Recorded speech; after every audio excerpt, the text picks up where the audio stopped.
ये संवाद सर्ग विसर्ग कथा है। और तब राजा ने निवेदन किया, कुत्र क्षत्र भगवता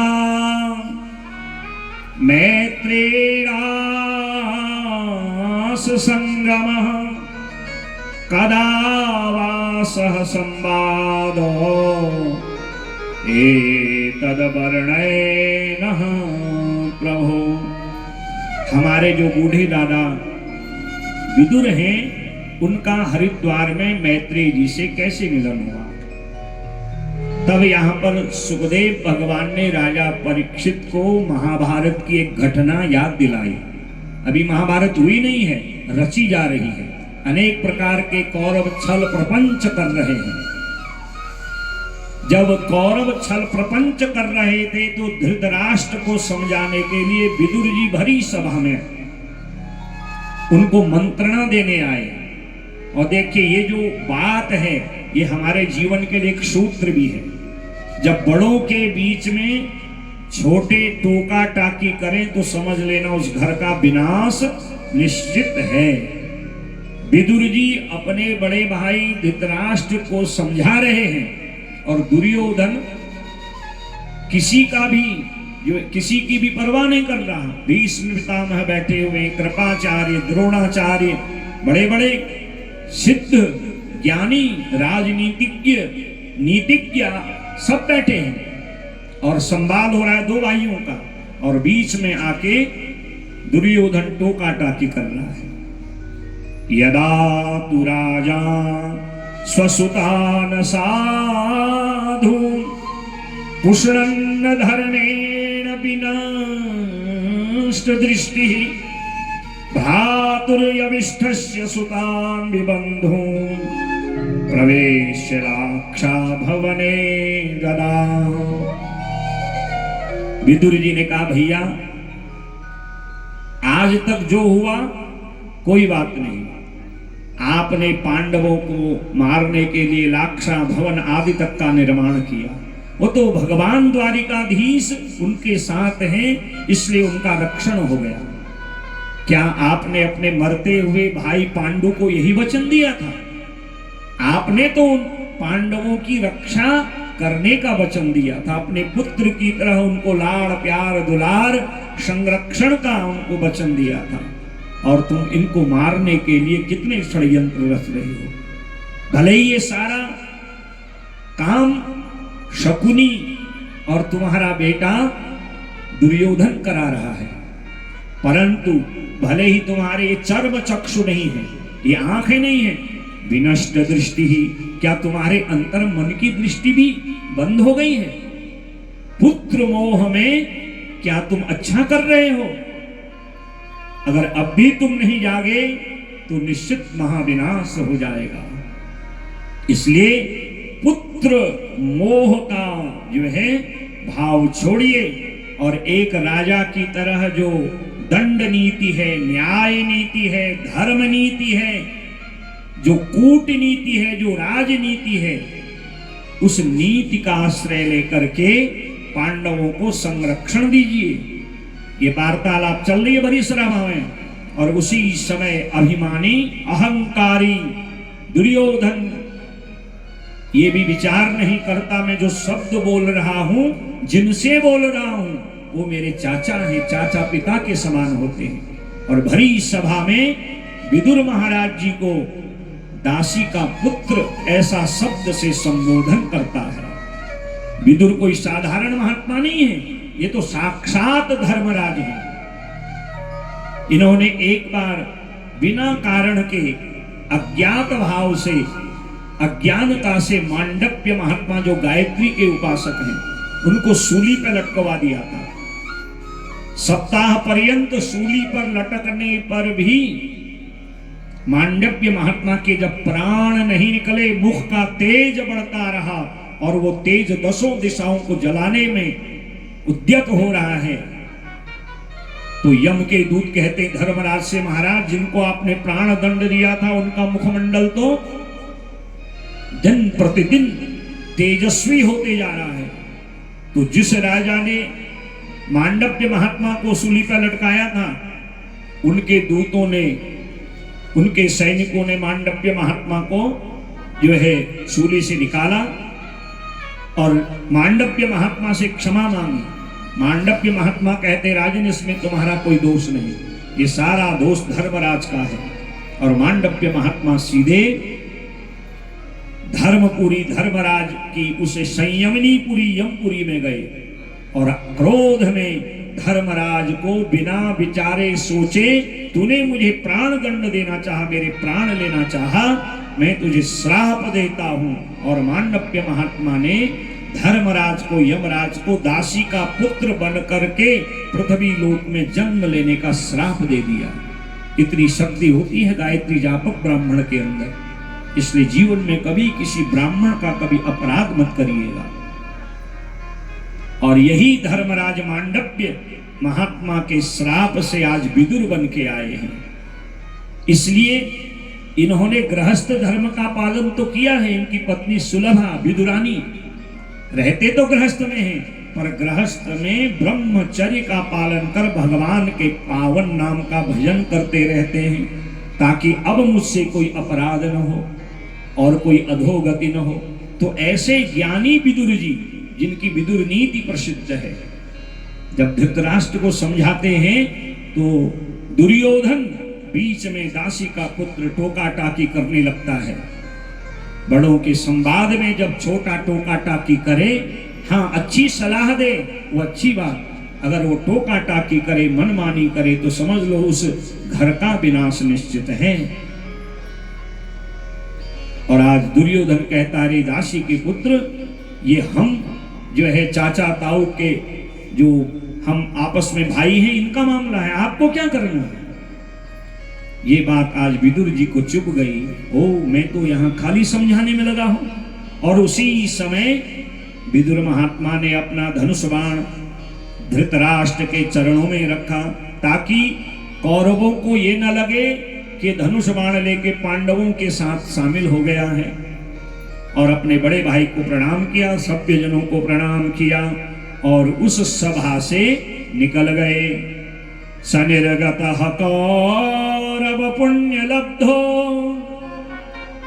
गयाहया तीर्थ पदः पदानि अन्वाक्रमद पुण्य चिकीर्षयोऽप्यां स्वधिष्ठितो यानि सहस्रमूर्ति। सनिर्गतः विदुर महाराज जी जिस दिन कौरवों को छोड़ गए, उस भरी सभा में से हस्तिनापुर से निकले हैं, कौरव पुण्य लब्धो।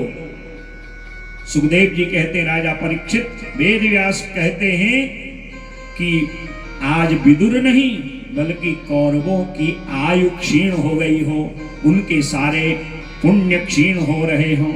और जब तक विदुर महाराज कौरवों के साथ थे, उनका बाल बांका नहीं हुआ।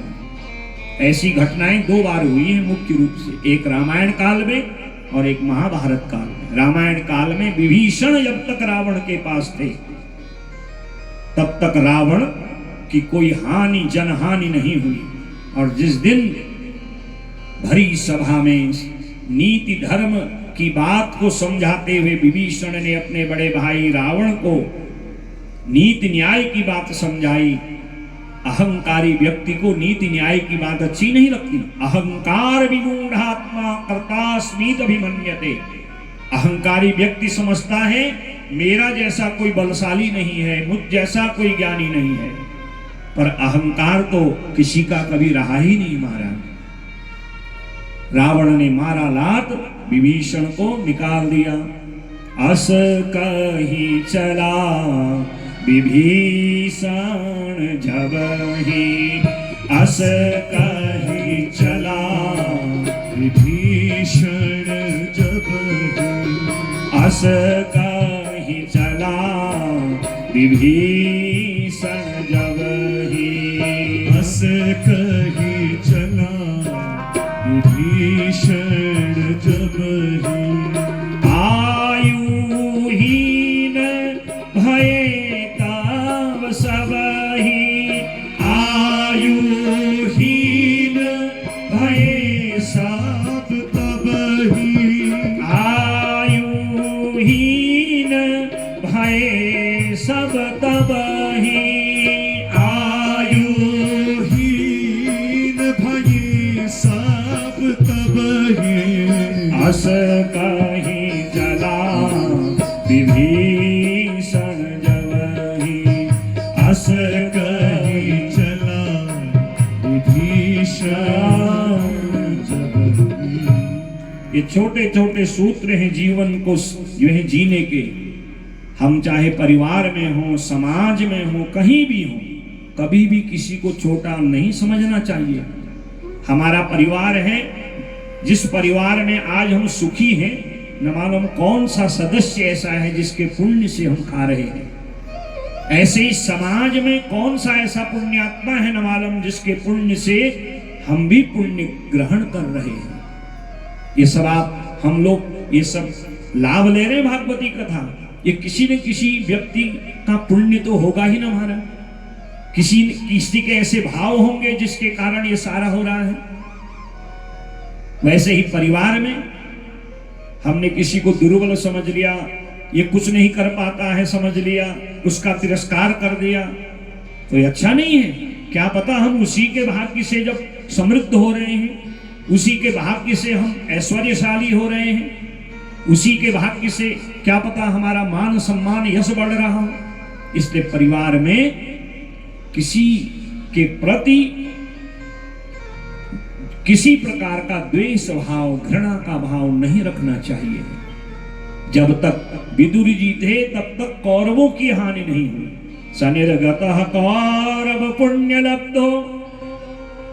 आज मानो विदुर जी नहीं बल्कि कौरवों की आयु पुण्य जा रहे हैं।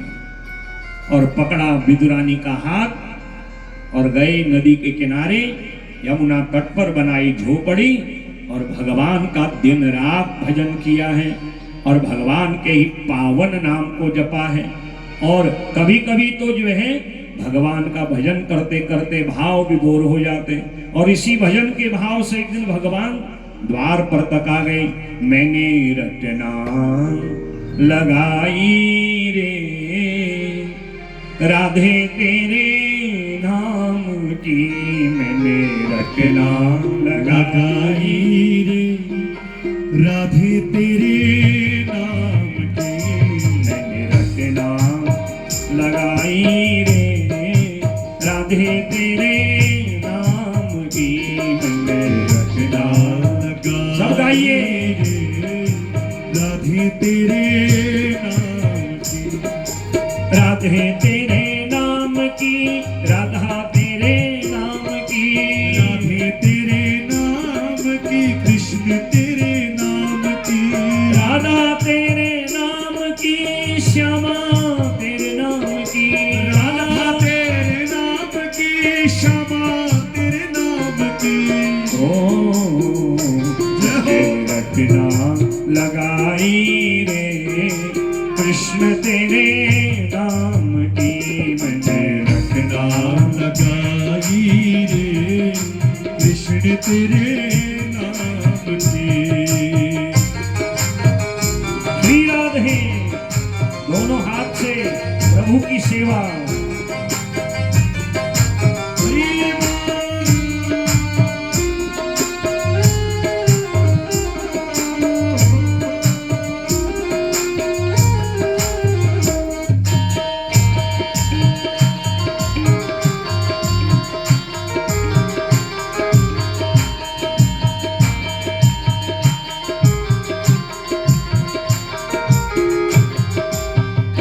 मेरी पलकों में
रटना लगाई रे राधे तेरे नाम की।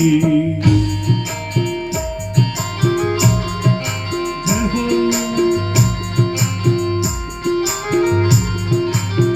श्री राधे।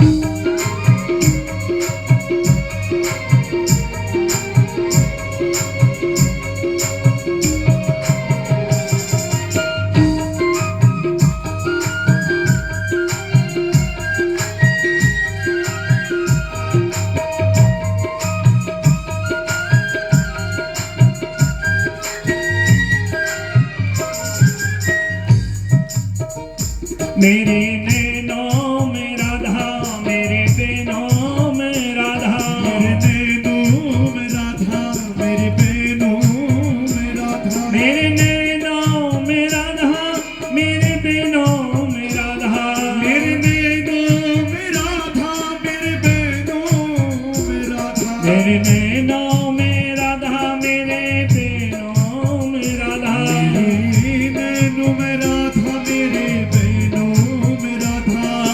ओ मैंने मेहंदी, जय हो मैंने मेहंदी रचाई रे राधे तेरे नाम की। मैंने मेहंदी लगाई रे राधे तेरे नाम की। मैंने मेहंदी लगाई रे राधे तेरे नाम की। लगाई रे राधे तेरे नाम की। मैंने रचना लगाई रे राधे तेरे नाम की। मैंने रटना लगाई रे राधे तेरे नाम श्री राधे।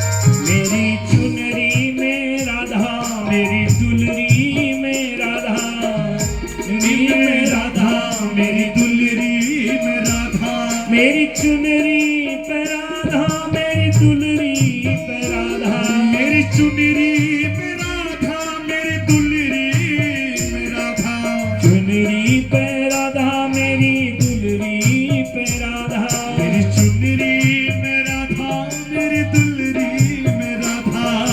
ओ मैंने नथनी, जय हो मैंने नथनी लगाई रे राधे तेरे नाम की।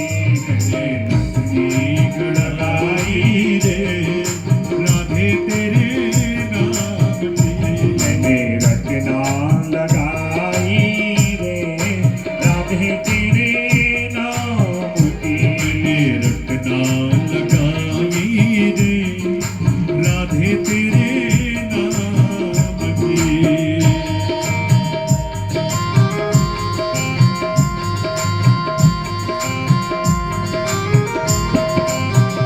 हरि बोल। जय हो